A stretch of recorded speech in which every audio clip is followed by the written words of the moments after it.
graduate programs and research in the Walker College of Business at Appalachian State University in North Carolina in the United States. We're so happy to have the opportunity to be here and to visit with you. I have with me my colleague, Dr. Martin Mesner, who is going to share a few words with you about the university and talk to you a little bit more about why we're visiting Russia. Okay. Dr. Mesner. Thank you. It is really nice to be here. Let me just kind of get a sense for who you all are. I imagine that you're here because you understand English, so I can speak in English without a translator. Is that right? If you understand. But you can use microphone. Well, I can talk louder too because we have good classrooms back at my university, but thank you for the advice. So my name is Martin Mesner. I work at Appalachian State University, which is in the Appalachian Mountains in North Carolina. So, who else do we have? Alex. I'll try to be loud so you can hear me. I'm also doing my master's, and I've got it in business administration. I'll also share with you my undergrad was in management and marketing, and in the way of real-world work experience, it's in finance. All right. All right. Last group. My name is Trace Edmonds. I'm an undergrad student still, and I'm studying finance and banking. All right, and we have like our photographer who is also a student at Appalachian. So what would you tell them about yourself? Hi, I'm Sloan. I'm also getting my master's in business administration, and I'm concentrating in international business. Excellent choice. Okay, so we're all our students in the College of Business. In the College of Business at Appalachian State University, we have a requirement that all students, all business students, need to have some international exposure. So it might, for some, just be an international course. Some it might be a language course. But part of my job as an associate dean in the college is to try to encourage as many students as possible to get outside of the U.S. and to see other parts of the world. We think in business it's very important because business is global. I think as Americans who often, it's a big enough country that they're very comfortable just staying in America and visiting, doing tourism, domestic tourism. We think it's important that they go to the trouble of getting a passport, getting all the paperwork required, and visiting other parts of the world so that they have a better sense of what the world is like. You can watch TV, you can surf the internet, but getting out there and meeting other people face to face, we believe is critically important.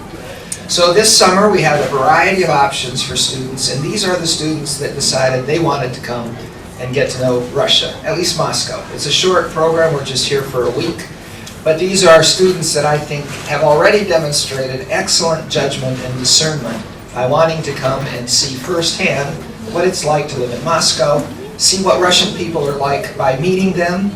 And this is a wonderful opportunity for us because the embassy brings people in and we can just come here and meet you. It's hard for us when today we were at Sergiev Posad, and we ride a bus up there and we do a tour and then we ride a bus back and we really don't meet anyone and have a chance to have a conversation. Even when we meet people, the conversation is hard because they would like to speak in Russian and we do not have any Russian expertise. So this is the perfect venue for us to get to know people who know Russia, who can communicate with us about it, and we are happy to communicate our impressions about the United States, whether it's culture, whether it's technology, whether it's business. We're just regular people. We're not experts in these fields, but we love the opportunity to speak with you. So without further ado, I'm going to invite Dr. Sandy Benoy to come and fix anything I said that was wrong, or just say, go at it. I understand that you guys usually wrap up sometime between 7 and 8. Is there a fixed ending time when we should say, okay, we're done? Okay. Just some updated information about that. I think the sessions will last 10 minutes, and then at the end of 10 minutes you'll be told to get up and move to another group. Okay. And then I assume somebody's going to give us a signal when the 10 minutes is up. There will be music playing. When the music stops playing, it's time to get up and move to your other group. So you play musical chairs in Russia, just like we do in the United States. I think you know what the topics are. Your topic is like in the middle of the circle. You'll find some other one that's of interest to you whenever the music starts.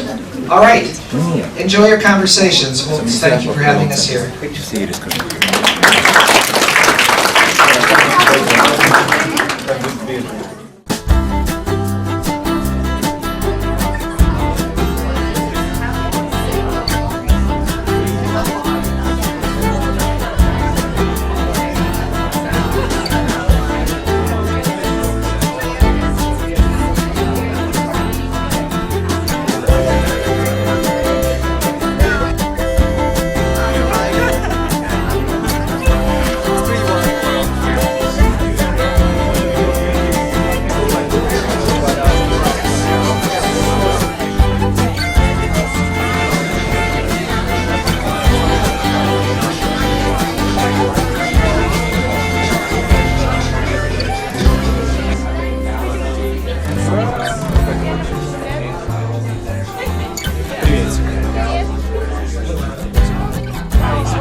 For the American geography is it's very diverse in a sense. There are actually three major parts of the United States geography.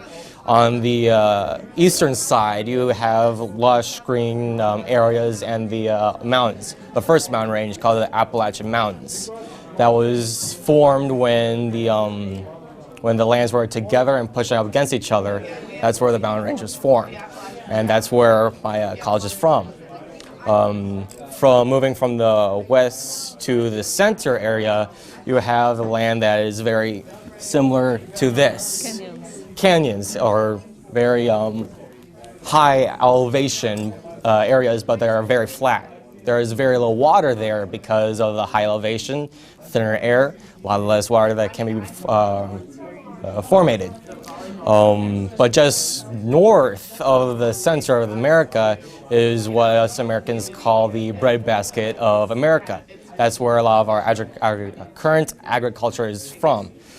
Corn, wheat, stuff like this. Moving to the far west side where California, Arizona is where a lot of deserts are because of the high elevation and just its formation.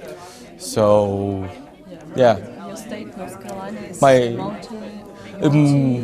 there are actually three components of North Carolina, which makes it very interesting. On the west side, or the coastal side of North Carolina, is all the beaches, flat beaches, a lot of marshes, while the center of North Carolina is called the Piedmont. Very flat land, and the ground is clay. It's not dirt, but it's red clay that is suitable for tobacco, cotton, stuff like this, that are needing that very solid ground. And on the far western side is the Appalachian Mountains, where there is actual dirt again, lush green forests, and just very high elevation where you're actually able to live in clouds almost. So, yeah. Okay, and what part are you from? I'm from the Piedmont area, the flatland. And the flatland is where a lot of our businesses are from, like Bank of America, large companies like that. I've never really enjoyed that area because there are a lot of people there. It's very crowded. I enjoy more of the Appalachian Mountains, closer communities, people who actually care for each other and stuff like this. So, yeah. And because I was able to go to Appalachian Mountains, that's why I'm here today, talking to you all. I would like to come back soon, eventually. Perhaps I'm going to be, might have to come back. But once I'm getting through my studies, hopefully I will be able to come back here and maybe spend some more time with the people and find out all about all the cultures and such. So, yeah. Thank you, Nicholas. Thank you. Well, hey guys, I'm Jordan. I'm Sloan. And everyone speaks English, right? Okay. Pasha. I'm gonna try my best, but I might. Paul. Paul. Paul. Okay. Namir. Namir. Yana. Yana. Nastia. Nastia. Katya. Flora. Margarita. Margarita. Vitaly. Vitaly. Vitaly. 10 minutes out. Well, we are introducing yourself 10 minutes may come out. We won't left time. We won't have time left. Oh, much time left. Okay. Jana. Okay. Valerie. Valerie. Okay. Well, welcome, y'all. We're from App State, and like she said, she's in the master's program, and I'm getting my undergrad. And school up in Boone is, I think, a little bit different than a lot of schools in the United States, as we were just saying with our last group. We're in the southern part of the country, so in the south it's a little bit more known for being more hospital and just nicer. Everything's a little bit slower, people are a little more friendly, it's easier to get to know people. So it's a little bit different than what you'd see on the West Coast, where you see Los Angeles and California, the big states, Las Vegas and Nevada, and New York City is going to be up in the north. So New York City's 600 miles away from us, so we're a lot different from that. And Chicago, yeah, Chicago's up there too. And so it does get cold up in the mountains. The weather's a little bit. Well, from what I've heard here, it's nothing like your winters in Moscow. Because I heard what it was like -20 last year, degrees Celsius. And we use degrees Fahrenheit in the United States, so I didn't even know how cold that is. I just know it's never been that cold for us. But yeah. So have any of you been to the United States? Yeah. Where have you been? New York, Washington, Uh-huh. Yeah, the big spots. Yeah, we're tucked away. We're a little bit different. But do you guys have any questions? Please feel free. Yes. If you have any questions, we want to answer your questions. The theme is college life, so it's a very serious question, I'm sorry. But I've heard about the news last 3 years about the all this stuff with girls in colleges and Gambling is not a big thing. lawyers and like they're trying to make state to pay more attention to the opportunities of women in the colleges, not to be oppressed. I'd actually say that it's really not very oppressive in college, at least not where we are. We're at kind of a liberal. No, it's from the point of view of students, not from the point of view of professors. Or No, yeah. I mean, me as a student, I don't feel very oppressed at all. But you understand what I'm talking about. Yeah, like About men get. newspapers, about journalistic investigations, what have been done and what was been hidden. Well, I think that's a good topic. I think that Security in college life. That's Kind of my females question. being a little bit in danger when they Yes, go to college. yes. Okay, now I'm following.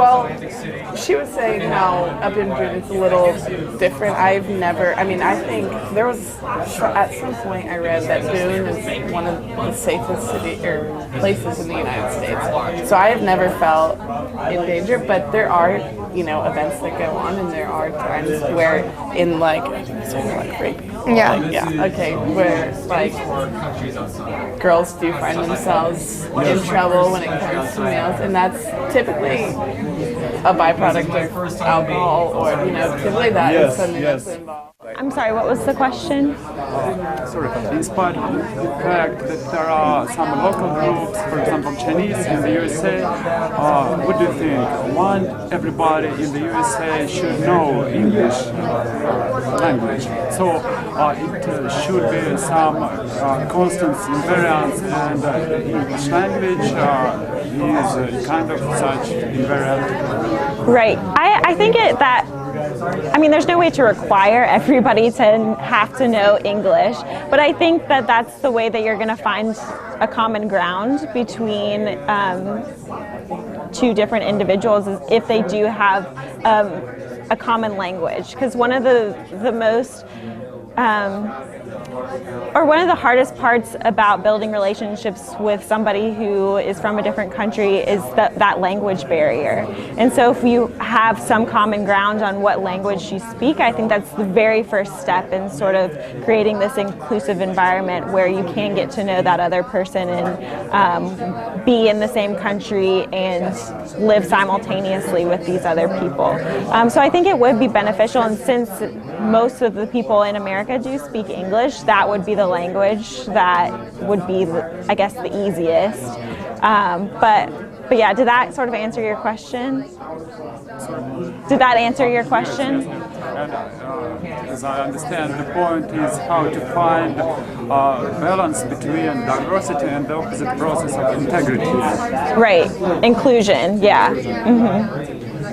So celebrating differences and understanding that we all are different for one reason or another, but at the same time finding common ground and making everybody feel like we're similar on some level too. It's definitely a balance, because you don't want to ignore that people are different, but at the same time you don't want to make people feel excluded because of their differences either. Are there any real situations when these kind of groups that were repressed, they start to have more benefits because of this diversity? Yes, absolutely. That's a huge issue that we're facing right now. So I'm sure you know that slavery was an issue in America. And so actually, one of my favorite quotes is from Lyndon B. Johnson, who was a president of the United States, and what he said was that it was something along the lines of, you can't take a man who's been shackled his whole life, and put him at the start of a race and expect him to compete with the rest of the runners. And what the meaning behind that is basically that you can't take this person who's been oppressed his whole life and take off his shackles and just say, here you go, good luck, and not give him any help, not give him the aid that he needs to get to the starting line, or to get to the finish line. You know what I mean? And so I think that's something that we face on a day-to-day basis, which is why what a lot of organizations do, or what a lot of colleges do, or things like that, is if you have two equal candidates, that minority group member will get chosen over the majority group member, because we're still trying to combat this history of oppression that we've had in our country. And we're still trying to reverse some of the mistakes that we've made in the past. So, yeah, of course. I hope y'all enjoy the rest of your day. Thanks for coming to this. Hello everyone, I'm Sandy Vanoy. I'm the Associate Dean for Graduate Programs and Research at Appalachian State University in North Carolina in the United States. So thank you very much for allowing us to be with you today. And my topic is technology and progress, and I have been a professor of technology for about 20 years now, so this is a good topic for me. And the other groups, we've been talking about progress in technology in your city, in Moscow. For instance, how do you feel about the availability of Wi-Fi? Do you feel that that's widely available here in your city? Are most people using Wi-Fi to do their daily activities? And would someone just like to talk about that for a little bit? Yeah, we're progressing really fast in that direction. 10 years ago, there were no Wi-Fi's in the cafes, in transport, in hotels, and basically television and radio was your Source of information. Source, yeah, news information. Right. Now you don't have to pay even for the phone. You can exchange text with your friends from wherever you go and Right. use information technology. That's Yes. really cool. Have you seen that change over how many years? 5 years? Last 5-7 years. Last 5 years or Very so? swift progress. Yes. And I understand you have Wi-Fi in your subway system. And your subway system, by the way, is very beautiful. We were in it a couple days ago and stopped in many of the beautiful stops. It's very, very beautiful. You say you teach technology, but Yes. This field is very... It's very broad. My area of specialty is in teaching is computer programming, software development. So I teach students to write code, to write computer code. So it's very technical. Probably many new languages have appeared. Yes, yes. We've gone from I've seen much change over 20 years in terms of writing computer technology. It used to be where it would take many pages and lines and effort to write a small piece of software, and now it's very easy. The students think it's very difficult, but it's very easy now to write software because of the advances in the languages and that kind of thing. But so yes. Is computer science important for business education? In business, we have a different sort of approach to computer technology, where computer science is more about the creation of technology, the creation of the operating systems and that kind of thing. In the College of Business, it's more about using technology to solve problems. So the software that our students would write would be something that would solve some sort of business problem or organizational problem, if that makes sense. So it's more about applying technology to sort of life and organizational types of issues. So another thing that we've talked about in a couple of the other groups was the smartphone explosion. So I assume everybody here probably has a smartphone. No, I didn't have the pleasure to work with any while I was down there. But you know, there's so many, I suppose, differences. I've not met a lot of Russians in America, but you know, in doing that business, I would come across customers, and this was, of course, after 2008, that were trying to recover from the Great Recession that happened before. And so they were looking at trying to get back into a home that went upside down. And basically what it was, they had so much money poured into this asset, their equity in their home. And when the market flipped, the mortgages, they were so poorly written, and the laws, they weren't really robust enough. They were set up to where you could get approved for whatever. It was too easy. And so everyone was signing in, and what happened, the market flopped, and these rates rose extremely high, and mortgages, they would have balloon clauses in them, and their payments would double. They would triple. And they would now owe the bank more than what the home was worth. And so they had to sell off. What is the commission for bank rate for the investment? What is the... What's a typical rate?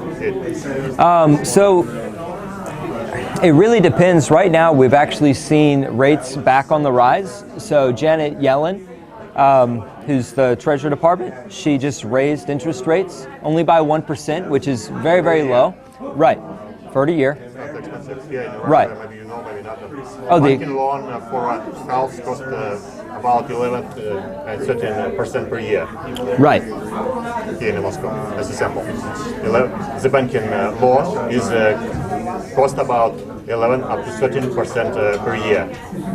Okay. So when you say to us 1% per year, it's No. That was to like the Treasury bill. So that is the rate to which all loans are based on. But it depends what loan. So like a home loan or... Yeah, so a home loan, right now, now rates are on the rise, but right now your typical home loan you could get for 4.5%. 4.5%. Yeah, and that could be a 30-year fixed. What's that? What about loan for a car? Loan for a car, it's is based upon your credit, so your credit score. If it's good, if it's average, you could get a car loan for around 5-6%. That's very good. If it's good credit, if it's very good, you could do as low as 3.5%, and sometimes lower. In many cases, for new cars, you'll have 0 interest. For, I've seen up to 3 years, no interest. So any changes since 2008? What is the price for a property as a sample? Is it this situation with the banking loans changes the property market also or not? Yeah, it's sort of systematic. Different areas of business are more volatile than others. So, for example, your car industry, those rates are... No, I mean condominium and house market, property market, prices for flats and condominiums and houses. Did they change it during this period from 2008 until now? Yes, yeah. Did they increase it or? Yeah, so it's back increasing, but it's taken years and years and years to do that. Whenever 2008 hit, it really didn't dig out of that hole until probably midway through 2011. And then you started to see prices stabilize, and you saw income start to stabilize, and people kind of get back on their feet.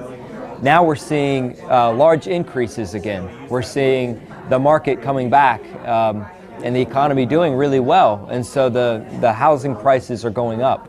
What city did you work in? So I actually worked in Sarasota, Florida. Florida. Yeah, it's if you're familiar perhaps with Tampa. Tampa would be the major financial center that we had our office in, and it's a nice area. It's on the beach. It's beach. Yeah. Thank you. Thank you, guys. Have more time. So this is a topic about American culture, obviously. I'm not necessarily an expert on any of the topics, but I have a pretty broad view on a lot of them. So I just want you guys to ask me questions and then I can answer. Or if you want me to just talk about one certain topic, I can. But first, my name is Trace Edmonds. I was born down in Florida, and then when I was very young, we moved up, and I've lived in North Carolina my entire life, basically. So I'm 20 years old, and I've lived in North Carolina for like 19 years. 19? Yeah. So, what kind of questions do you guys have about American culture? Let's start from Florida.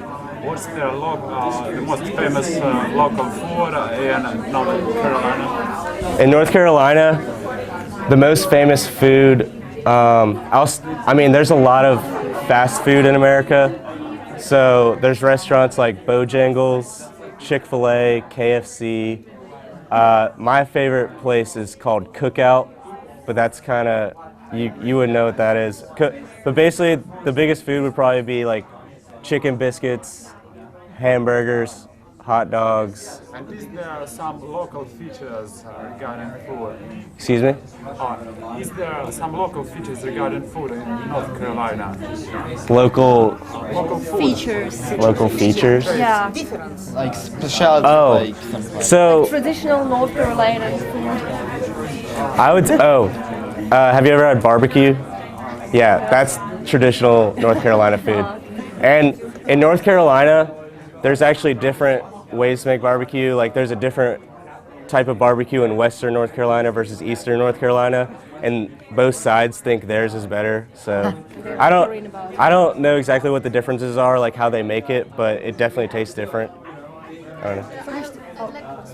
Sorry, it's okay. I'd like to ask, how often do Americans visit restaurants or bars, maybe, in weekends or just once a month? I would say my family probably eats at a restaurant maybe 2 or 3 times a week for dinner, but throughout the week while I'm working and stuff, I'll go to fast food restaurants just to stop by for lunch. I'll go to like Bojangles and just get a chicken biscuit or something. So I would say I probably go to restaurants at least like 6 or 7 times a week. I don't know. What was your question? Every day. Yeah, basically. Not exactly every day, but most of the week I'll go to a restaurant at least once a day. So you go to restaurants quite a lot, but do you American people cook a lot? Oh yeah, we cook a lot. My mom's a really good cook. Most nights she makes dinner. Like we'll go out if she doesn't want to cook, but she makes dinner most nights. She's really good at cooking steak. She'll make me steak and baked potatoes. She's good at making spaghetti. She's really good at cooking fish and burgers and stuff. Okay. Football question. As long as you were born in Florida and you lived there, right? And then you moved to North Carolina, right? Yeah. All right. There are lots of teams in Florida like Dolphins and Jaguars, right? And Carolina Panthers. Who do you like? Oh, I'm a big Carolina Panthers fan. I really like Cam Newton a lot. Okay. Yeah. And then, I don't know if you've heard, so where I live in Durham, North Carolina, there's Duke University. And then near Durham is Chapel Hill, where the University of North Carolina is, like that's the main university. And then Raleigh has NC State, North Carolina State University. And I'm a big fan of Duke University. So those are like big rivals right there. But in professional football, I'm a big Carolina Panthers fan. I've been to some games, and they're really awesome. Yeah. Sorry, you're talking about football or soccer? Oh, American football. Yeah. There is American football, not rugby. No, American football and rugby are very different. Well, not very different. They are. They're different. Yeah, rugby players, they like all football, in American football, they wear pads and helmets and Yes, stuff, and and they really, shorts and their t-shirts. yeah. I know they have leagues in Europe and Canada. I think they might have one in Australia too, but yeah, it's growing across the world. Is it common to read books, or you rather watch TV or go to movies? It depends on the person. I'm not a huge book reader. I don't like to sit down and focus on a book for a long time. But I'm really big into movies and TV shows. I've seen so many TV shows on Netflix, and I also have HBO. So. Do you sometimes go to movies? Yeah, I actually went to a movie right before I came to Russia. I saw the movie Baby Driver. It has Ansel Elgort. Is that his name? Do you know who I'm talking about? No. Okay. Sorry. Oh, that's the movie I saw right before I came here. And then I saw the movie Wonder Woman a couple weeks ago. I love that movie, yeah. It was good. Woman power. See, I don't really like superhero movies that much, but I really like that movie. What is your favorite movie? Ooh, that's a tough question. Please have your attention. Thank you all for being here. Our wonderful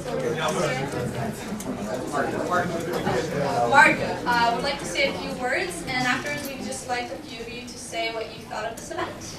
Thank you.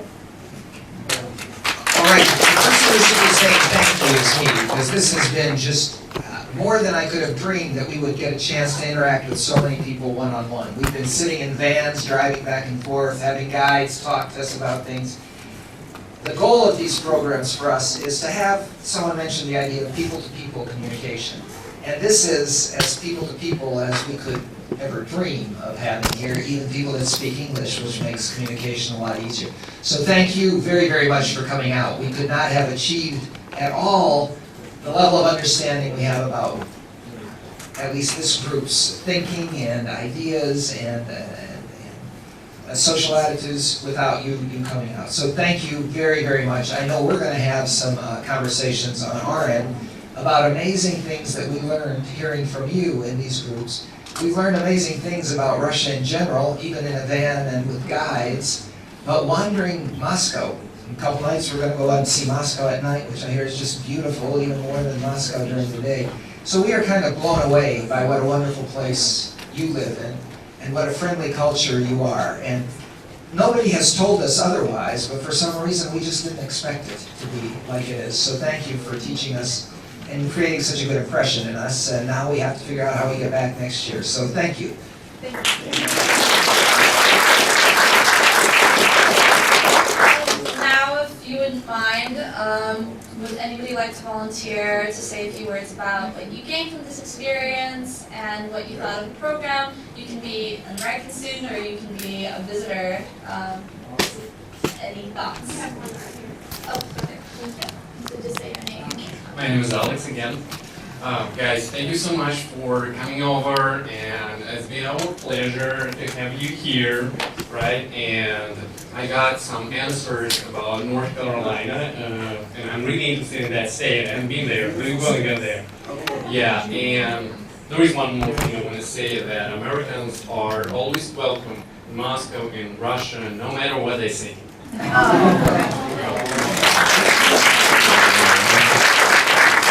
Anybody else? Any hands? Would you like to raise? Peace. Don't be shy. Oh, thank you so much. Hello everyone, my name is Igor. And first of all, I want to say thank you very much that you came here and we have a chance to talk with you. And not only about your programs, but talk with you as very experienced people who have a very large experience in their areas and what we can discuss here. And this is what I'm sure that everyone's agree with me that communication between Russians and Americans is not only a government communication. It's first of all citizens communication. It's first of all have to be first of all communication between people.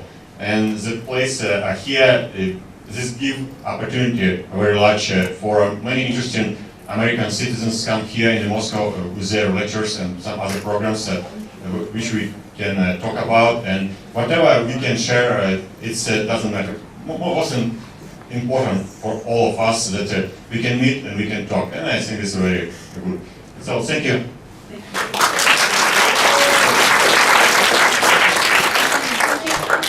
Anybody else? Okay. Yep. I'm sorry I'm not very good at making speeches, but it was a great pleasure for me to communicate with you guys. It was very interesting, and I know some of you, for some of you it is the first time abroad, and it was the first time that I ever communicated with American people. I've been to Great Britain a lot, and I've communicated with lots of English-speaking people, but never to Americans, and it is so great to see that you are such lovely people, and it was very interesting to get to know about American culture, break some stereotypes. So, I don't know, I am very pleased. Thank you so much, and I think that's everything. Thank you all for coming, and I hope you will come back to our wonderful American Center for future events. Please be advised, if you are going to leave, please wait for an escort. And I hope you all have a wonderful 4th of July.